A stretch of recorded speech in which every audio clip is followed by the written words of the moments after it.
ભાઈ છે મેગી ખવડાવે આપને ફ્રીમાં.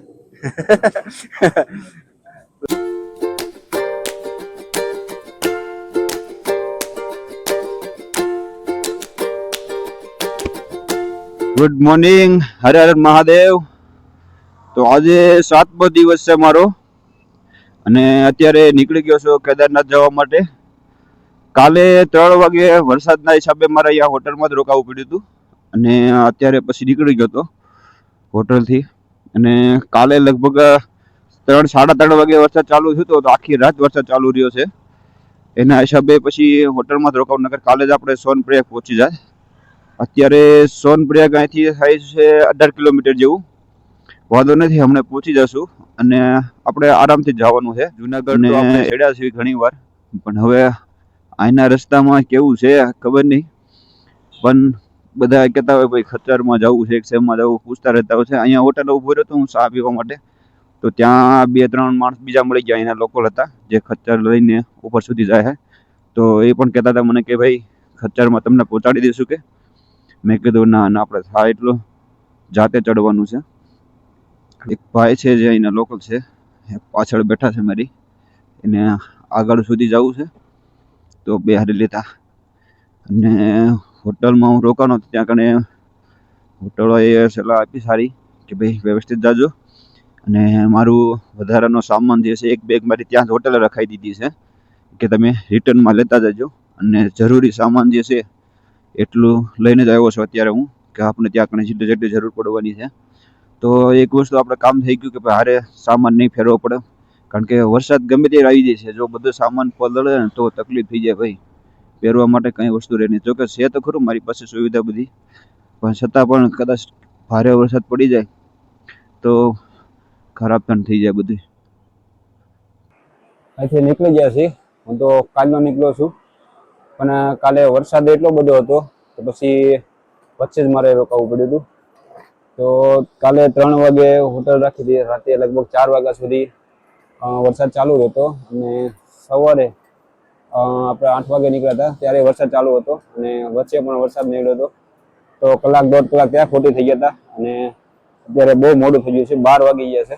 આપણે 10 વાગે નીકળવાનું હતું પણ નીકળી નથી શક્યું. હવે જોઈએ આપણે સાંજ સુધીમાં કેદારનાથ સુધી પહોંચી જઈએ. બરોબર, આ પાછળનો માહોલ તમે જોઈ શકો છો. બરોબર, રામ રામ, હર હર મહાદેવ. તો અત્યારે પહોંચી ગયો છું હું પ્રયાગરાજ, ઓલા સોનપ્રયાગમાં. અને સોનપ્રયાગની અંદર આપણે બાઇક ને એવું બધું પાર્કિંગ કરી દીધું છે. ને તમે જે કંઈ સામાન લાવ્યા હોય તો ત્યાં લોકરની સુવિધા આપેલી છે, તો તમે લોકરની અંદર બધું રાખી શકો છો. અને ત્યાંથી પછી આપણે પદયાત્રા ચાલુ થાય છે. અહીંયા સોનપ્રયાગથી આગળ ગૌરીકુંડ સુધી જવા માટે અહીંયા એના પ્રાઇવેટ વાહનો જે હોય છે એમાં જવાનું હોય છે. તો આપણે આગળ હાલ્યા જઈએ છીએ કે ત્યાંથી વાહન મળી જાય. ને અહીંયા ખચ્ચર ને એવું છે એમાં જવું તો તમે એમાં પણ જઈ શકો. પણ આપણે વાહન જોઈએ છે આગળનું.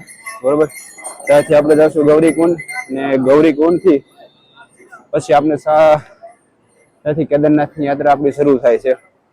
અહીંયા સોનપ્રયાગથી 7 કિલોમીટર જેવું છે ગૌરીકુંડ. ત્યાંથી જઈ અને પછી આપણી યાત્રા શરૂ થશે.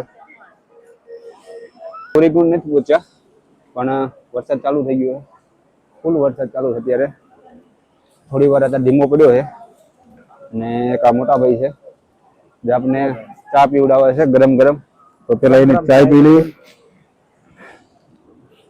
ચા પીવાની ઈચ્છા બહુ થાય ઠંડી વાતાવરણમાં અને મજા પણ આવે. ચા બનાવે લોકો જબરદસ્ત, ચા માટે સ્પેશિયલ છે ઉત્તરાખંડ.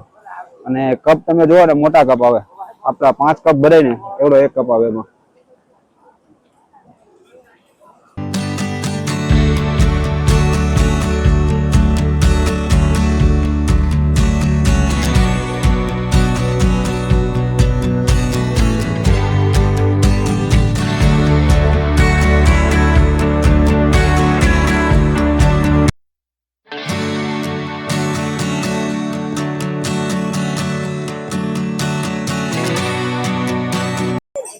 અત્યારે નાસ્તો કરવા ઉભો રહી ગયો હું. 4-5 મેગીનો પ્રોગ્રામ છે આપણે, જો બને છે ગરમ ગરમ. અને આ ભાઈ છે મેગી ખવડાવે આપણે ફ્રીમાં. तो थोड़ी भूख लगी गई थी तो खाई लिया। एक बार सेवा का मौका दीजिए, बहुत अच्छी मैगी बनाते हैं हम। एक मिनट। आइए एक बार हमारी दुकान पे मैगी खा के जाइए, बहुत अच्छा बनाते हैं। एक बार भैया जी से ही पूछ लेना आप। बहुत सस्ती मैगी, 50 रुपए की मैगी है, नीचे गौरीकुंड से 2.5 किलोमीटर ऊपर। राम राम, हर हर महादेव। तो हजी केदारनाथ पहुंचो नहीं। केदारनाथ हजी 2 કિલોમીટર बाकी છે અને 8 વાગી ગયા રાતના। તો આ એક ટેન્ટ મળ્યો છે, ટેન્ટમાં સુવા માટે આવી ગયો અને ટાઈટ બહુ છે અહીંયા આગળ અત્યારે। સવારમાં વહેલા કેદારનાથ જવા માટે નીકળી જઈશું અને સવારમાં જવા દર્શન થશે। બસ થાકી ગયો ને એટલું કહીશ કે કેદારનાથ આવવા માટે તમને 10 કિલોમીટર માટે તો ઇઝી રહેશે, પણ બાકીના જે 10 કિલોમીટર છે ને તો એકદમ ચડાવવાળા રસ્તા છે અને એકદમ ખરાબ છે ભાઈ। ચાલવામાં બહુ તકલીફ પડે છે અને થાકી પણ એટલું રહેવાય છે।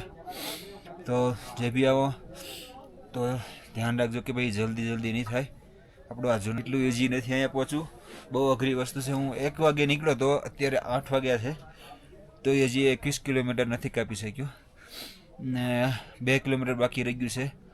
પહોંચવું તો આપણે કેદારનાથ જ તે વહેલાસર, પણ સવારમાં જ મોડું થઈ ગયું હતું। જો તમે કેદારનાથ આવતા હોય તો સવારમાં 10 વાગે તો પહોંચી જ જવું તમારે, તો જ તમને સાંજની આરતીનો લાભ મળશે। મારે સાંજની આરતી લેવાની હતી પણ ન પહોંચી શક્યું। બસ એટલું। અને ભાઈ ઠંડી બહુ છે અહીંયા આગળ, ભૂખા કાઢી નાખે એવી। અને ટેન્ટમાં સૂતોય નથી રહેવાતું અને એક ટી શર્ટ ને એક જેકેટ પહેર્યું છે અત્યારે। હમણાં એક જેકેટ બીજું છે પહેરી લઉં અને પછી સૂઈ જઈએ આપણે થોડોક નાસ્તો બાસ્તો કરીને। તો બસ આટલું। અને બાકીનું હવે સવારમાં તમને હું દર્શન કરાવીશ કેદારનાથના। હર હર મહાદેવ, હર હર શંભુ।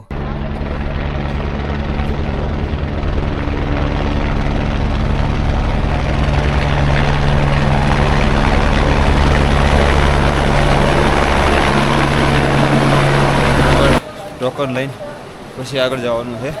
ટોકન કમ્પલસરી છે, ટોકન લીધા વગર તમને દર્શન કરવા દેવામાં નહીં આવે। તો આપણે ટોકન લઈ લીધું છે, 2 થી 3નો ટાઈમ આપણને મળ્યો છે। આમાં ટાઈમિંગ વાઇઝ આપવામાં આવે છે। તમે અહીંયા આવો તો તમને ટોકનની અંદર ટાઈમ લખેલો છે તો તમારે કેટલા વાગે દર્શન કરવા જવાનું છે। તો અત્યારે આપણે જે ટોકન લીધું 2 થી 3નો ટોકન છે, પણ વહેલા છે કંઈક દર્શન થાય સેટિંગ કરશું।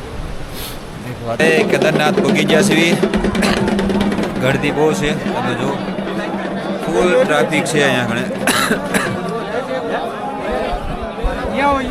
આ જો તમે જ્યાં જાઓ ત્યાં એટલી ને એટલી ટ્રાફિક છે। હર હર મહાદેવ।